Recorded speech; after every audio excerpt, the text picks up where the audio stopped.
Dans une phase de recrutement, il y a beaucoup d'étapes. Parfois, on va postuler, on ne va pas être appelé. Parfois, on postule, on est appelé, on a un entretien, on valide l'entretien, tout se passe bien, on est recruté. Bravo, bienvenue dans l'entreprise. Mais malgré qu'on soit recruté, qu'on ait signé son contrat, qu'on ait déjà son poste, il y a tout de même quelques précautions à prendre. Sinon, le cauchemar peut très vite se présenter. Du coup, dans cette vidéo, on va donc parler des 5 erreurs à ne pas commettre quand on vient d'être embauché dans une entreprise. Mais avant de parler de tout cela, générique.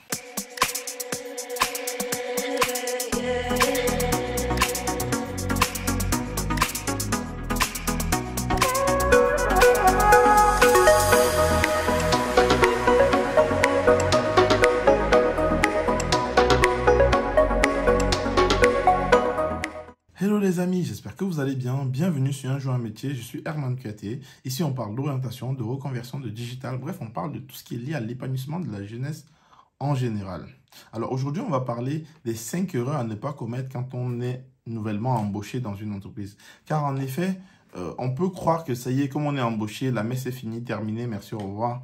On a fini le plus dur. Sauf que parfois, en réalité, le processus de recrutement n'est qu'à mi-chemin, voire même à un tiers quand on commence. Car il y a encore toute la période d'essai durant laquelle on sera confronté à l'équipe, à la hiérarchie, aux missions, aux clients parfois et bien d'autres éléments qui peuvent mettre en mal en réalité le processus du recrutement afin que l'on puisse valider sa période d'essai. Mais avant de continuer dans tout cela, pensez à vous abonner, à activer la cloche de notification, surtout à partager nos contenus car il y a énormément de personnes qui sont très souvent confrontées à ces genres de situations mais qui ne savent pas comment gérer, qui ne savent pas comment s'en sortir de là. Alors, l'idée, c'est donc de pouvoir proposer des idées, solutions par rapport à cela. Donc, restez bien jusqu'au bout. Vous allez en apprendre pas mal de choses, surtout pour ces étudiants-là, justement, qui suivent la chaîne et qui seront demain appelés à trouver un nouveau job. La première erreur que les gens commettent, c'est d'essayer de se différencier très tôt. Quand on vient d'arriver dans une entreprise, il faut essayer de comprendre l'environnement dans lequel on est. Connaître les horaires, comprendre à quelle heure les gens arrivent d'habitude. Connaître leurs habitudes de travail, connaître leur vitesse d'exécution, connaître comment est-ce qu'ils s'habillent, comment est-ce qu'ils mangent. Bref, connaître un peu l'environnement dans lequel on est. C'est très important. Il ne faut pas venir avec des idées arrêtées. Il ne faut pas venir en voulant tout changer, en voulant être différent ou en voulant prouver des choses et je ne sais trop quoi. Vraiment, ne pas essayer de se différencier trop tôt. On va vraiment résumer ça en ne pas essayer de se différencier trop tôt. Ça, c'est vraiment la première erreur à esquiver. La deuxième chose, c'est ne pas faire bande à part. C'est très important quand on vient d'arriver dans une entreprise. Parce qu'en réalité, quand on est nouveau, tout le monde nous observe. Tout le monde attend de nous. Tout le monde veut nous voir. Que ce soit la hiérarchie, les collègues, peut-être les personnes qu'on a à notre charge, les clients. Bref, tout le monde nous observe. Si on essaye de faire bande à part, notre intégration risque d'être très compliquée. Et on doit éviter des sujets clivants. On doit éviter d'avoir des idées trop arrêtées, d'être trop tranché sur plein de choses. Cela va permettre justement son intégration. Cela va permettre que l'on puisse facilement s'intégrer, facilement discuter avec tout le monde, être ouvert et laisser les affinités se faire. C'est très important. Il ne faudrait pas que dès les premiers jours, les gens se fassent déjà une idée de vous, alors qu'en réalité, ces personnes sont les personnes que vous allez côtoyer pendant très longtemps. Surtout si vous voulez véritablement rester dans l'entreprise, ne pas faire bande à part dès le début. Ça, c'est la deuxième chose à éviter absolument. La troisième chose, c'est ne pas céder à la tentation de commérage. Effectivement, il y a un sujet dont les gens n'en parlent pas beaucoup, mais qui est fréquent en entreprise, notamment quand on est nouveau. Quand on est nouveau et quand par exemple, on est dans un poste qui a une certaine valeur ajoutée, parfois, il y a des gens qui sont champions du commérage, mais qui vont s'approcher de nous pour essayer de nous dire qui est-ce qu'on doit détester, qui est-ce qu'on doit aimer, qui est le bon, qui est le méchant, qui est le gentil, qui est celui-là, qui est celui-ci, qui fait quoi. En réalité, c'est pour essayer de nous mettre dans leur camp. L'idée ici, c'est pas de les chasser, non. C'est de trouver un moyen pour ne pas prendre position déjà. Vraiment ne pas prendre position. Rester toujours neutre dans les histoires, car le problème du commérage, c'est qu'une fois qu'on a pris position, même qu'on soit là ou qu'on ne soit pas là, ça nous retombe dessus derrière. Ça va nous retomber dessus certainement à coup sûr. Évitez vraiment tout ce qui est lié au commérage. Être neutre, sympathiser avec tout le monde, toujours dans le respect, c'est très important. Il ne faut pas confondre le cadre. Quatrième erreur à éviter, ne pas chercher à être sous les faveurs des supérieurs à tout prix. C'est très important.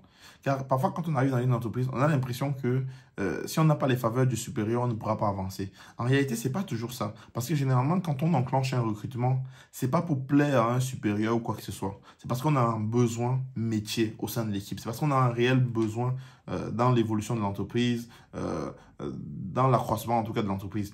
Et donc, quand on arrive, le but pour nous, ce n'est pas de satisfaire le supérieur, mais c'est d'apporter véritablement de la valeur ajoutée par rapport au poste pour lequel le recrutement a été enclenché. Pensez véritablement à cela. Apporter de la valeur ajoutée par rapport aux besoins.